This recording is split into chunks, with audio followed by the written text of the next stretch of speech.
আপনার বক্তব্য আল্লাহ ভরসা অনেক শুনেছি। মোবাইল চালু যদি করি আল্লাহ ভরসা, তাহলে শুনতে পাই। আপনার আল্লাহ ভরসার একটা বক্তব্য আমাদের মনে আছে। আপনি বলছিলেন মূসা আলাইহিস সালাম আগে আগে পালিয়ে যাচ্ছেন, পিছনে পিছনে ফেরাউন ধাওয়া করছে সদল বলে। হঠাৎ গিয়ে সামনে পাহাড় পড়ল, তিনি আর যেতে পারবেন না। সামনে মুখে পাহাড়, বামে ফেরাউন, পিছনে ফেরাউন, ডানে কুলজম সাগর, বাঁচার কোনো পথ নেই। মূসা আলাইহিস সালামের সঙ্গী সাথী বললেন, ইন্নালা মুদরাকুন, আমরা আটকা পড়েছি, আমরা এখন ফেরাউনের হাতে বন্দী। মূসা আলাইহিস সালাম বললেন, কাল্লা, কখনো নহে, অসম্ভব, এটা হতে পারে না। ইন্না মায়া রাব্বি, আমার সাথে আমার প্রতিপালক রয়েছেন, সায়াহদিনি, তিনি আমাকে পথ দেখাবেন। বাহ্যিকভাবে বাঁচার কোনো পথ নেই। কোন সাহসে মূসা আলাইহিস সালাম বলতে পারেন যে অবশ্যই অসম্ভব, এটা হতে পারে না, ফেরাউন আমাকে ধরতে পারে না? বাহ্যিকভাবে বাঁচার কোনো পথ নেই। একমাত্র আল্লাহর উপরে ভরসা করে মূসা আলাইহিস সালাম এই কথা বলেন।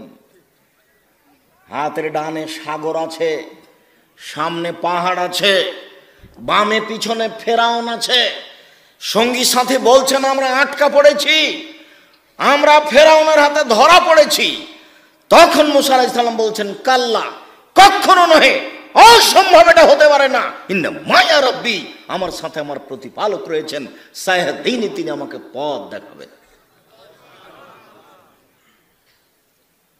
আব্দুর রাজ্জাক সাহেব, এরপরেও কি আমি আল্লাহ ভরসা বুঝলাম? আপনি যেটা বললেন সেটা আমার মনে আছে, কিন্তু আমি কি আল্লাহ ভরসা বুঝলাম? তাহলে আপনি সহজভাবে মনে করেন, বাসা বাড়ি থেকে যখন বের হবেন তখন বলবেন, বিসমিল্লাহ তাওয়াক্কালতু আলাল্লাহ, আল্লাহর নামে বের হচ্ছি, আল্লাহর নামে ভরসা করি, বিসমিল্লাহ তাওয়াক্কালতু আলাল্লাহ। তারপর আর একটু লাগিয়ে দেন, লা হাওলা ওয়ালা কুওয়াতা ইল্লা বিল্লাহ। বাহ্যিকভাবে আন্তরিকভাবে নড়াচড়া করার কোনো শক্তি নাই আল্লাহর শক্তি ছাড়া। এইবার আপনি মনে করেন যে আমি আল্লাহ ভরসা করেছি। বুঝাতে পারলাম না? এতেই আপনি মনে করবেন। এবার যখন কোনো কাজ করবেন, কে যখন বলবে যে এটা করে দিতে হবে, তখন আপনি বলবেন না যে করব, আপনি বলবেন করব ইনশাআল্লাহ। এই দুটা পথে আপনি ধরে নেন যে আমি এখন আল্লাহর উপরে ভরসা করে আছি। এটা হবে সহজ। কোনোদিন নিজে বলবেন না, ছেলে বলছে আব্বু আমার জন্য কলম আনবেন, বলবেন না যে আনবো। কিভাবে বলবেন? আনবো ইনশাআল্লাহ। তাহলে কাজটা আপনার উপরে থাকলো না, হোক আর না হোক। যদি ভুলে গিয়ে থাকেন তো ইনশাআল্লাহ, যদি কিনতে না পারেন তো ইনশাআল্লাহ, যদি কিনতে পারেন তো ইনশাআল্লাহ, মানে আল্লাহর উপরে আছে, যদি আল্লাহ চাই। আচ্ছা ঠিক আছে আব্বু কিনবো ইনশাআল্লাহ, যদি আল্লাহ চাই। তাহলে আপনার আল্লাহ ভরসা বহাল থাকলো। তাহলে মনে রাখবেন, রাখতে পারবেন কি? বাড়ি থেকে বের হওয়ার সময় বলতে হবে, বিসমিল্লাহ তাওয়াক্কালতু আলাল্লাহ, লা হাওলা ওয়ালা কুওয়াতা ইল্লা বিল্লাহ। আর কাজ যখন করবেন, কথা যখন বলবেন, তাতে লাগিয়ে দিতে হবে কি? ইনশাআল্লাহ। তাহলে আল্লাহ ভরসা বোঝা যাবে। আবু দারদা রাদিয়াল্লাহু তাআলা আনহু বলেন, রাসূল সাল্লাল্লাহু আলাইহি ওয়াসাল্লাম বলেছেন, বিচারের মাঠে মোমেন পুরুষ নারীর নেকির পাল্লায় সবচেয়ে ভারী নেকি হলো সদাচরণ, ভালো আচরণ।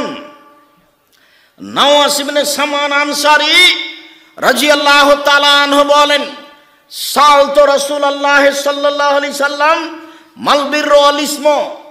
আমি নওয়াস ইবনে সামান আল্লাহর নবীকে একদা জিজ্ঞাসা করলাম, আল্লাহর নবী, পাপ কি জিনিস, নেকি কি জিনিস, একটু বলবেন? আমি জানতে চাই পাপ কাকে বলে, নেকি কাকে বলে। তখন আল্লাহ রাসূল উত্তরে বললেন, আল বিররু হুসনুল খুলুক, নেকি হচ্ছে ভালো আচরণ। তিনি বললেন না নেকি হচ্ছে তাহাজ্জুদ, তিনি বললেন না নেকি হচ্ছে কোরআন তেলাওয়াত, তিনি বললেন না নেকি হলো হজ, তিনি বললেন না নেকি হলো সুবহানাল্লাহ বলা। তিনি জিজ্ঞাসার উত্তরে বললেন নেকি হলো ভালো আচরণ। মনে থাকবে না মনে হয়? জিজ্ঞাসাটা কি ছিল? নেকি কি জিনিস? কোনো সময় বউ স্ত্রীকে গালি দিবেন না, যখন তখন। এই তো গ্রামে বাড়ি, একটু 19-20 হলে স্ত্রীকে গালি দিবেন না। স্ত্রী খুব দামি সম্পদ, মহিলারা খুব দামি সম্পদ, কথায় কথায় তালাক দিয়েন না। আর ভুলেও কোনোদিন বইয়ের নামে অ্যাকাউন্ট খুলে বিদেশে যাবেন না। বাপের সাথে গন্ডগোল হয়েছে হোক, অ্যাকাউন্ট বাপের নামেই খুলতে হবে। স্ত্রীর নামে যদি অ্যাকাউন্ট খুলে বাইরে যান, স্ত্রী আপনার যতই ভালোবাসার বস্তু হোক না কেন, কয়দিন পরে সবটি টাকা নিয়ে চলে যাবে। যত জিজ্ঞাসা আছে আমার কাছে, তার শতকরা 30% জিজ্ঞাসা এটা আছে। এই কাজ ভুলেও করবেন না। সদাচরণ পাওয়ার সবচেয়ে পৃথিবীতে বড় হকদার বাপ মা। বাপ মায়ের সাথে ঝগড়াঝাঁটি ঝামেলা আছে, কথাই ঠিক।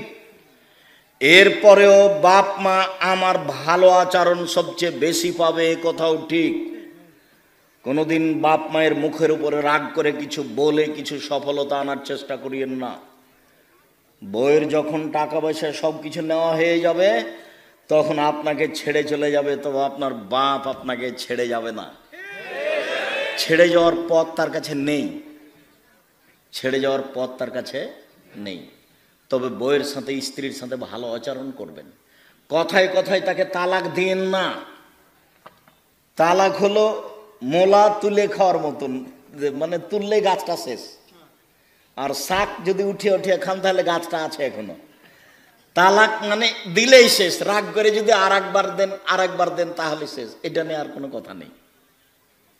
কাজেই যেটাই হোক, হইচই যাই হোক, তালাক দিবেন না, সদাচরণ করেন। রাসূল সাল্লাল্লাহু আলাইহি সাল্লাম বলেন, ইন্নাদ দুনিয়া কুল্লুহা মাতা ওয়া খায়রু মাতাই দুনিয়াল মারাতুস সালেহা। পৃথিবী গোটাটাই সম্পদ। পৃথিবীতে যা কিছু আছে সবই সম্পদ। সবচেয়ে উত্তম সম্পদ হচ্ছে ভালো স্ত্রী। এই কথা মুহাম্মদ সাল্লাল্লাহু আলাইহি সাল্লাম বলেন, হাদিস বুখারী মুসলিম। কাজেই স্ত্রী এই পরিবারে শান্তি দেওয়ার বস্তু। এই পরিবারে প্রত্যেকটা জিনিস ভালো করে ঠিকঠাক করে সাজিয়ে রাখার বস্তু। ওই পারে সব কিছু ঠিক করে সাজিয়ে রাখতে। ওর অত অভিমান নিয়ে বিবেচনা করবেন না, ওকে ভালোবাসার চেষ্টা করবেন। মহান আল্লাহ বলেন, আমিন আয়াতিহান খালাকালাকুম মিন আজওয়াজিকুম লিতাসকুনু ইলাইহা। আল্লাহর একটা বড় নিদর্শন যে আমি তোমাদের মধ্য থেকে তোমাদের স্ত্রীদেরকে সৃষ্টি করেছি, যাতে করে তোমরা সেখানে শান্তি তৃপ্তি পাও। শান্তি তৃপ্তির বস্তু হচ্ছে স্ত্রী। মারলে শান্তি তৃপ্তি থাকে না, গালি দিলে শান্তি তৃপ্তি থাকে না, ঝগড়াঝাঁটি করলে শান্তি তৃপ্তি থাকে না। ধৈর্যের পরিচয় দিয়ে চলতে হয়। আপনাকে একটা দৃষ্টান্ত দেখায় আমি। আল্লাহ রাসূল এক স্ত্রীর কাছে ছিলেন, আয়েশার কাছেই ছিলেন। অন্য এক স্ত্রী একটু তরকারি দিয়ে পাঠালছে বাটিতে করে। তো বাটিতে দেওয়াটা আয়েশা রাদিয়াল্লাহু তাআলা না সহ্য করেননি। ওই কাজের মেয়ের হাতে বাড়ি দিয়ে বাটিটা ফেলে ভেঙে দিয়েছে, তরকারিও পড়ে গেছে।